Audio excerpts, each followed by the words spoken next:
Assalamualaikum warahmatullahi wabarakatuh. Perkenalkan, nama saya Mochudu Malik Fajar. Saya dari Prodi Ekonomi Syariah kelas 2B. Di sini saya akan menjelaskan sedikit tentang ruang lingkup filsafat ekonomi yang mana telah diampu oleh dosen pengampu saya, yaitu Pak Ahmad Zainal Arifin ME. Apa kabar semuanya? Semoga semuanya dalam keadaan baik dan sehat walafiat. Gitu.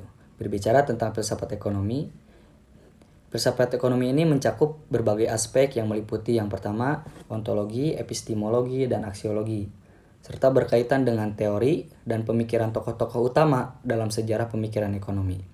Untuk memahami hal ini secara komprehensif, kita dapat merangkumnya sebagai berikut. Yang pertama, pengantar filsafat ilmu. Filsafat ekonomi mengkaji asal-usul, sifat, dan batasan-batasan pengetahuan ekonomi. Hal ini melibatkan analisis kritis terhadap metodologi, teori, dan praktek ekonomi, serta perbedaannya antara apa yang dianggap sebagai pengetahuan sahih dalam domain ini. Ontologi, epistemologi, dan aksiologi. Yang pertama, ontologi. Ontologi adalah ekonomi mengenai sifat realitas ekonomi seperti apa yang dianggap eksis di dalamnya, misalnya benda materi atau ide.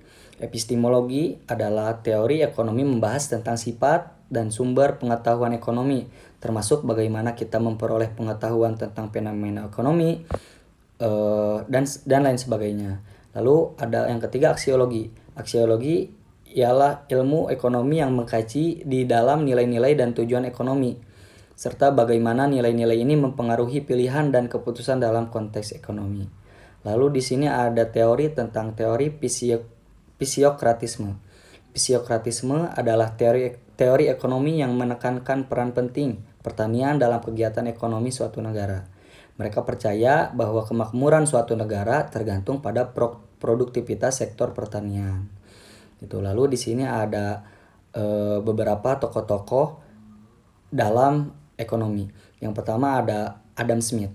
Adam Smith ini dikenal sebagai bapak ekonomi klasik dan penggagas konsep tangan tak terlihat atau invisible hand. Dia menyoroti pentingnya pasar bebas, persaingan, dan spesialisis dalam meningkatkan kesejahteraan masyarakat. Lalu yang kedua ada John Stuart Mill. John Stuart Mill ini memperluas kontribusi Smith dengan mengembangkan teori utilitarianisme yang mana menekankan bahwa tindakan ekonomi harus menghasilkan manfaat terbesar bagi jumlah orang yang paling banyak. Lalu yang ketiga ada Karl Marx. Karl Marx ini mengembangkan teori konflik dalam ekonomi dengan menganalisis kapitalisme sebagai sistem yang menghasilkan ketimpangan sosial dan eksploitasi buruh. Dia menyerukan revolusi proletariat untuk menggantikan kapitalisme dengan sosialisme. Lalu yang terakhir ada Simondi. Simondi ini menyoroti konsekuensi negatif tentang industrialisasi terhadap kesejahteraan sosial yang menunjukkan kekhawatiran awal terhadap dampak sosial kapitalisme. Lalu di sini ada ekonomi sebagai sebuah ilmu. Jelas bahwa ekonomi Islam ini adalah paduan dari prinsip-prinsip ekonomi dengan nilai-nilai Islam seperti keadilan, kebersamaan, dan distribusi yang adil. Hal ini berdasarkan ajaran Al-Quran dan Sunnah. Lalu ada metodologi ekonomi Islam, pendekatan islamisasi ilmu ekonomi. Metodologi ini mengintegrasikan nilai-nilai Islam ke dalam teori dan praktek ekonomi, termasuk pendekatan berbasis maslahah atau kemaslahatan. Lalu ada metodologi Islam, kriteria melahirkan ilmu ekonomi.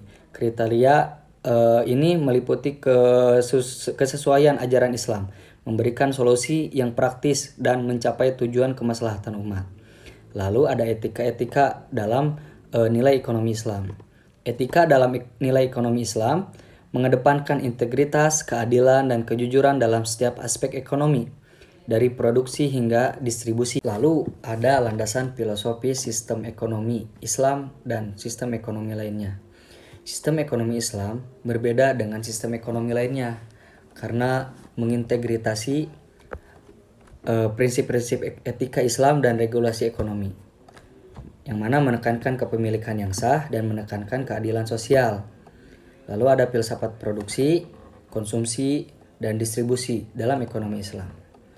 Produksi dalam ekonomi Islam harus dilakukan dengan memperlihatkan ketimpangan sosial. Konsumsi harus sesuai dengan prinsip-prinsip keadilan, dan distribusi harus adil dan merata bagi semuanya. Lalu ada filsafat pasar, mekanisme pasar, dan teori harga.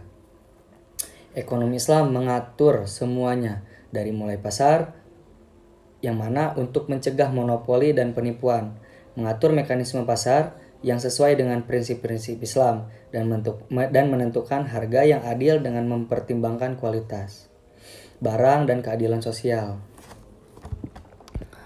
Lalu dalam keseluruhan narasi ini, filsafat ekonomi menghadirkan pemahaman mendalam tentang hubungan antara teori praktik ekonomi dan nilai-nilai yang mendasarinya, serta bagaimana kontribusi berbagai pemikiran dan metodologi dapat membentuk pandangan ekonomi yang komprehensif dan berkelanjutan. Mungkin cukup sekian narasi dari saya. Semoga memberikan dampak yang baik untuk kalian semua dan memberikan manfaat pastinya. Wabillahi taufik wal hidayah. Mohon maaf atas segala kekurangan. Wassalamualaikum warahmatullahi wabarakatuh.